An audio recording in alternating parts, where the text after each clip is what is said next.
Well, folks, this is Douglas Allen Frazier with I'm Going Fishing 21-3.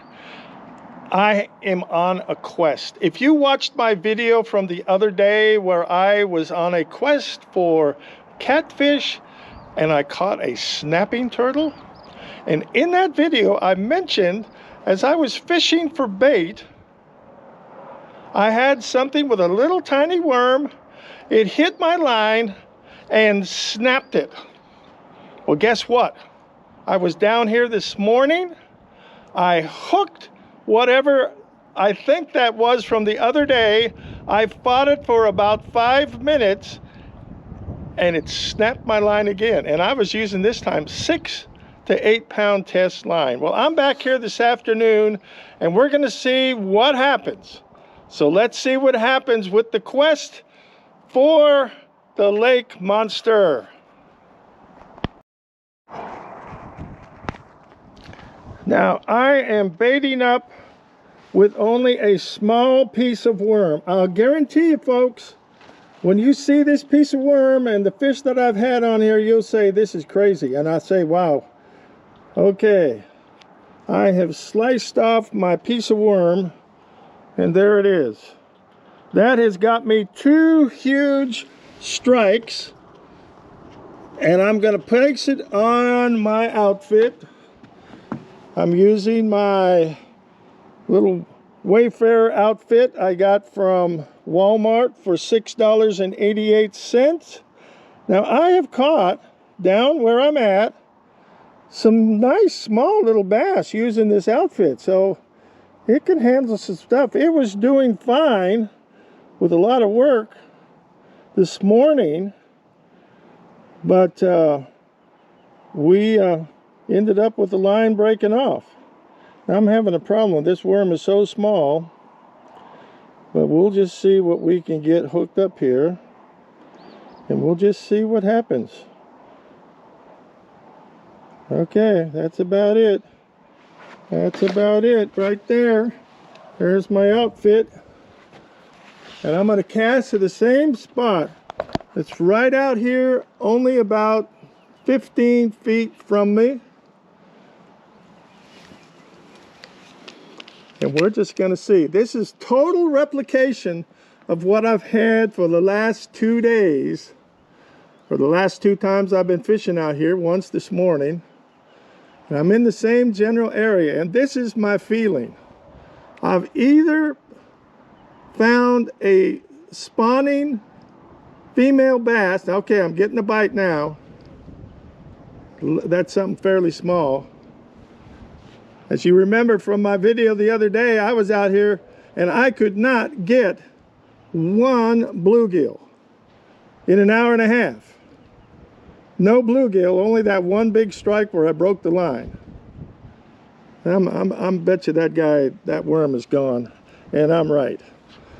So that was okay. That's the first bite I've had where on that little worm like that, where I have got nothing. Well, I'm still going to do the replication. We'll cut off another part of the worm. Okay, little worm, come on. I'm going to do it a little bit bigger because this guy's kind of small diameter. So you're going to be the sacrificial worm. So we're going to hook up again.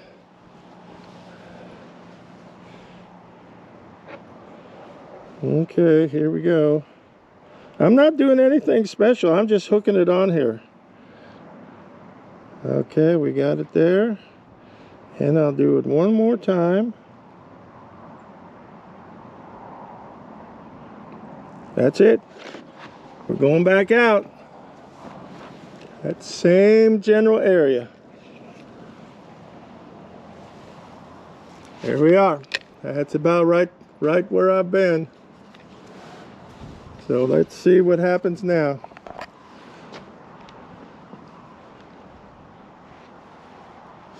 And I don't know, I'm in the afternoon time now. It's brighter, it's sunnier.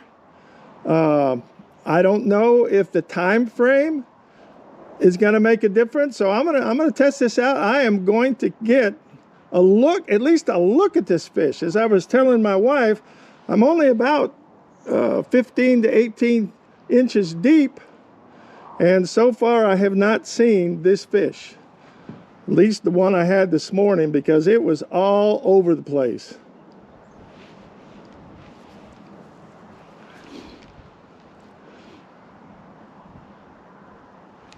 Yeah, the wind is blowing kind of towards me, and it's bringing the bobber back, which is a good deal. It's drifting over. If there's some bluegill down there, it'll drift over their bed. Okay, there we got a bite.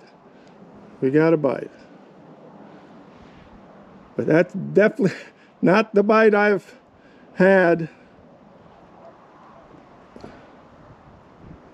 Yeah, well, let's see. Okay, now these bluegill are having a good time. They are getting the worm.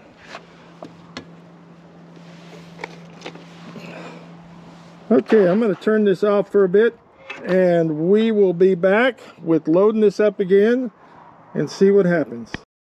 I think what I'm going to move my bobber up just a little bit more. Okay, up about 3 inches. See if that makes a difference. Okay, I've cast a little bit farther out now.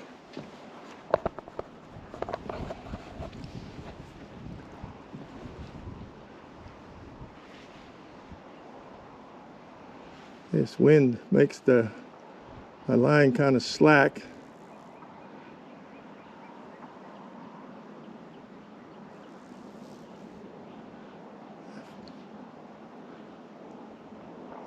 I think I'll just fish for a while, and if I don't get any big bites or any bluegill at all, I'll probably just call it a day and just keep this quest going. I might just have to come back down here again, probably around 10:30 to 11:30 in the morning. That's when I've been here the last 2 attempts, this morning and it'll be about 2 days ago, and we'll just see what happens, if that time frame makes a difference. If any got any comments, please put them in the comments section, and I'd like to hear from you. What do you think? Well, okay, I'm getting the bite, but it's nothing like, okay, we got something on here. Okay, it's pretty good size. Okay, well, here we go. What do we got? What do we got? What do we got? Okay. Oh, we got us a bass. Look at that guy. Now this is a lot smaller than what I had hooked on this morning, but this is a nice bass. This is a nice bass, and they like real worms just as well as they like the artificial ones. So here we go, well hooked. And now I am speculating. This is only speculation, folks. This might be a male bass that's down there fertilizing the eggs of big mama bass that I had on this morning. That's only speculation, but I think there's a lot of truth to it. Because that bass, or whatever I had this morning, I was all over the place. Okay, dude, see ya. And I've still got my worm, and we'll put it down there one more time. But that might be the probabilities of what I had hooked the last 2 days. A big spawning mama bass. Okay, I got my scissors here. Let's see what happens. I don't know if the mama will bite, but we're gonna give her a try.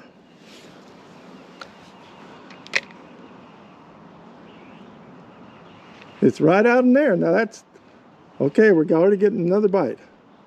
we got something on. We got, oops, got off.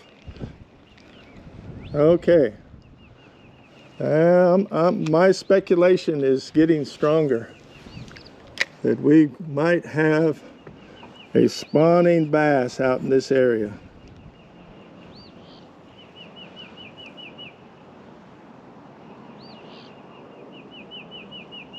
Okay, we're getting another bite. Of course, there are spawning bluegill out here too. I got a nice bluegill, oh, it'd be about a week ago, that about as big as my hand. Right close to this area. Right close to this area. And in the summertime, these bluegill will hang around this dock right out here.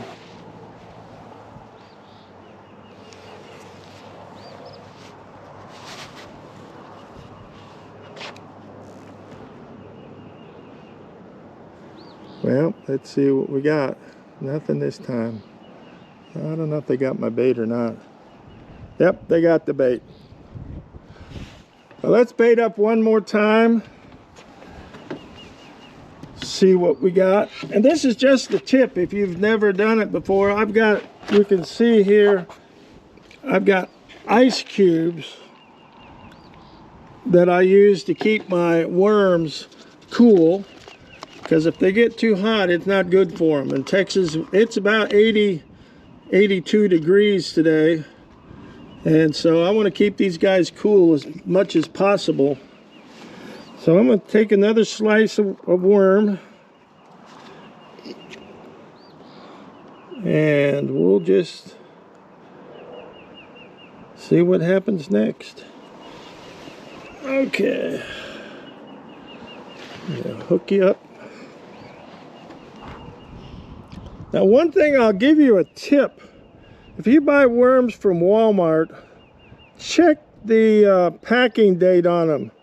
I talked to some people there that looked at some of the stuff they had. It was 6 months old as far as the packing date on the worms. So you might, if you do get worms at Walmart, you might tell the guy to check the packing dates, and if they're old, get some new ones. Because a lot of times they'll be dead and you don't even get a chance to use them. Okay, let's cast out here. And I think I'm just going to make this the last cast. We're going to cast out to the right side and see what we've got. I just made my cast to the right side devotional video. And I hope you'll take a look at that for today. Because just remember, I am a fisher of men. That is what I've been called to do, called to share. And I know this, Jesus' disciples were fishermen. At least 4 or 5 of them were, and probably others that we don't even know their names. And Jesus enjoyed fish. It's a part of their diet. So just remember, fishing is good for you, and Jesus wants you to have the best. The best.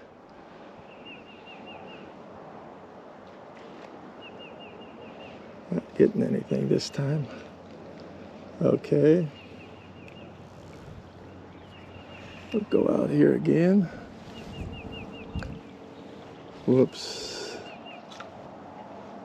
Got a little unwinding to do. I'm not real happy with this. This is not good. This is not good. I was thinking about changing out this line this morning, and you know what? I think maybe I'm going to do it later. This might make a difference. Yeah.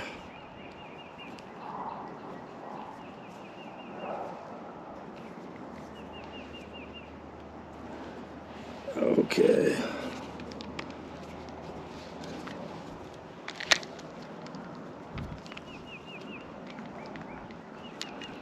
Kind of overhauled this reel a little bit this morning too after I got done. It's tightening up some things.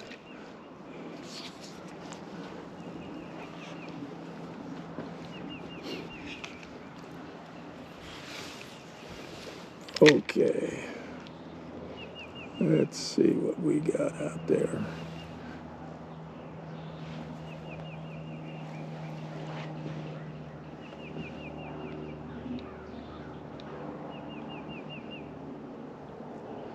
Okay, we're kind of in the strike zone out there.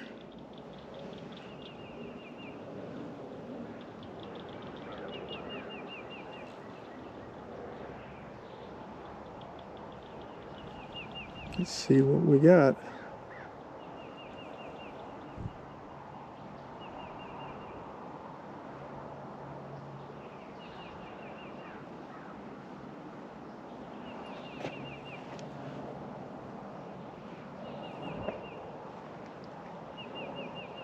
Let's move it around a little bit.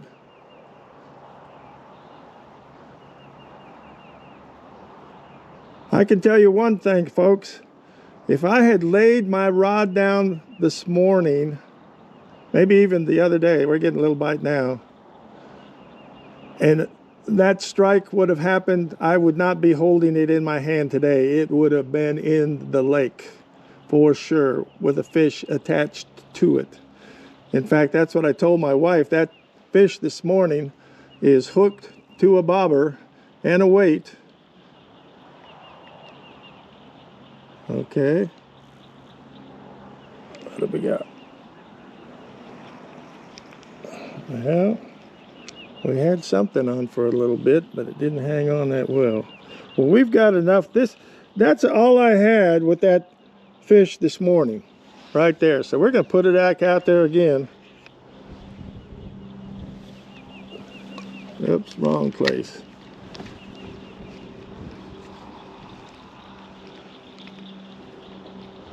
But that fish this morning is swimming around or sitting around with a hook in its mouth, a weight a little bit up the line, whoops, and a bobber, a little bobber about this size, and I'm getting the bite again. Okay, we got some. Okay, what do we got? We got us another little bass, it looks like. Yep, that's what we got. These are nice little guys. These are nice little guys. Look at that. So there we go, folks. We'll pull him up here. We got him. Smaller than the last one, but nevertheless, nice hookup. Not getting away. Well, folks, I thought I was over. I was gonna just kind of do this off camera and just put out a whole worm out there, just to see what I could see. Now, you saw the 2 bass I caught earlier on about a 1/2 inch or so of worm. Now, this was a full worm, and look what we have here. We have a beautiful bluegill. And he is well hooked. In fact, he is deeply hooked. And I'm going to have to get my forceps out to get him unhooked and put him back in there. So anyway, folks, you just never know. You got bass that are eating little 1/2 inch chunks of worm, and you got this bluegill, oh, what, 5 inches maybe, that goes after the whole banana. So anyway, folks, it has been a great day, and we will see you later.